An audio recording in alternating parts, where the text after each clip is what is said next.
दूसरा सर्ग रामायण काव्य का उपक्रम। तमसा के तट पर क्रौंच वध से संतप्त हुए महर्षि वाल्मीकि के शोक का श्लोक रूप में प्रकट होना तथा ब्रह्मा जी का उन्हें रामचरित्रमय काव्य के निर्माण का आदेश देना।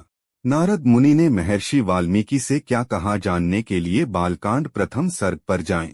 देवर्षि नारद जी के उपर्युक्त वचन सुनकर वाणी विशारद धर्मात्मा ऋषि वाल्मीकि जी ने अपने शिष्यों सहित उन महामुनि का पूजन किया। वाल्मीकि जी से यथावत सम्मानित हो देवर्षि नारद जी ने जाने के लिए उनसे आज्ञा मांगी और उनसे अनुमति मिल जाने पर वे आकाश मार्ग से चले गए। उनके देवलोक पधारने के 2 ही घड़ी बाद वाल्मीकि जी तमसा नदी के तट पर गए, जो गंगा जी से अधिक दूर नहीं था। तमसा के तट पर पहुंचकर वहां के घाट को कीचड़ से रहित देख मुनि ने अपने पास खड़े हुए शिष्य से कहा, भरद्वाज, देखो यहाँ का घाट बड़ा सुंदर है। इसमें कीचड़ का नाम नहीं है। यहाँ का जल वैसा ही स्वच्छ है जैसा सत्पुरुष का मन होता है। तात, यहीं कलश रख दो और मुझे मेरा वल्कल दो। मैं तमसा के इसी उत्तम तीर्थ में स्नान करूंगा। महात्मा वाल्मीकि के ऐसा कहने पर नियम परायण शिष्य भरद्वाज ने अपने गुरु मुनिवर वाल्मीकि को वल्कल वस्त्र दिया। शिष्य के हाथ से वल्कल लेकर वे जितेंद्रिय मुनि वहां के विशाल वन की शोभा देखते हुए सब ओर विचरने लगे। उनके पास ही क्रौंच पक्षियों का एक जोड़ा, जो कभी एक दूसरे से अलग नहीं होता था, विचर रहा था। वे दोनों पक्षी बड़ी मधुर बोली बोलते थे। भगवान वाल्मीकि ने पक्षियों के उस जोड़े को वहां देखा। उसी समय पाप पूर्ण विचार रखने वाले एक निषाद ने, जो समस्त जंतुओं का अकारण वैरी था, वहां आकर पक्षियों के उस जोड़े में से एक नर पक्षी को मुनि के देखते देखते बाण से मार डाला। वह पक्षी खून से लथपथ होकर पृथ्वी पर गिर पड़ा और पंख फड़फड़ाता हुआ तड़पने लगा। अपने पति की हत्या हुई देख उसकी भार्या क्रौंची करुणाजनक स्वर में चीत्कार कर उठी।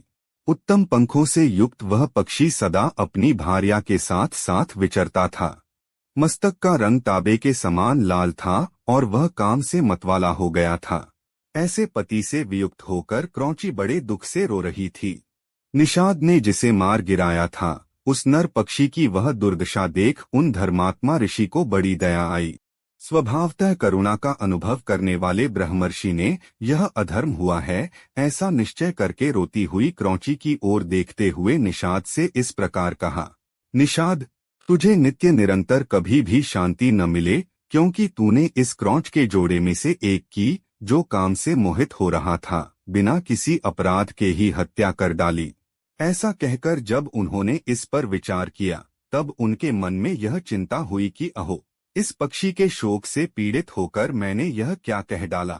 यही सोचते हुए महाज्ञानी और परम बुद्धिमान मुनिवर वाल्मीकि एक निश्चय पर पहुंच गए और अपने शिष्य से इस प्रकार बोले, तात, शोक से पीड़ित हुए मेरे मुख से जो वाक्य निकल पड़ा है, यह 4 चरणों में आबद्ध है। इसके प्रत्येक चरण में बराबर बराबर यानी 8-8 अक्षर हैं तथा इसे वीणा के लय पर गाया भी जा सकता है। अतः मेरा यह वचन श्लोक रूप अर्थात श्लोक नामक छंद में आबद्ध काव्य रूप या यशस्वरूप होना चाहिए, अन्यथा नहीं। मुनि की यह उत्तम बात सुनकर उनके शिष्य भरद्वाज को बड़ी प्रसन्नता हुई और उसने उनका समर्थन करते हुए कहा, हाँ, आपका यह वाक्य श्लोक रूप ही होना चाहिए। शिष्य के इस कथन से मुनि को विशेष संतोष हुआ। तत्पश्चात उन्होंने उत्तम तीर्थ में विधिपूर्वक स्नान किया और उसी विषय का विचार करते हुए वे आश्रम की ओर लौट पड़े। फिर उनका विनीत एवं शास्त्रज्ञ शिष्य भरद्वाज भी जल से भरा हुआ कलश लेकर गुरुजी के पीछे पीछे चला। शिष्य के साथ आश्रम में पहुंचकर धर्मज्ञ ऋषि वाल्मीकि जी आसन पर बैठे और दूसरी दूसरी बातें करने लगे, परंतु उनका ध्यान उस श्लोक की ओर ही लगा था।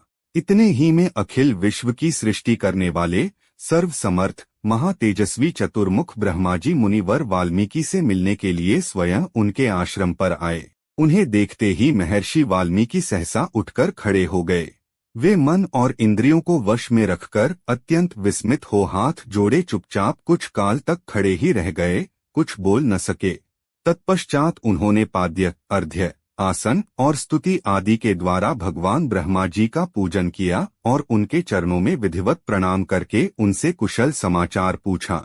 भगवान ब्रह्मा ने एक परम उत्तम आसन पर विराजमान होकर वाल्मीकि मुनि को भी आसन ग्रहण करने की आज्ञा दी।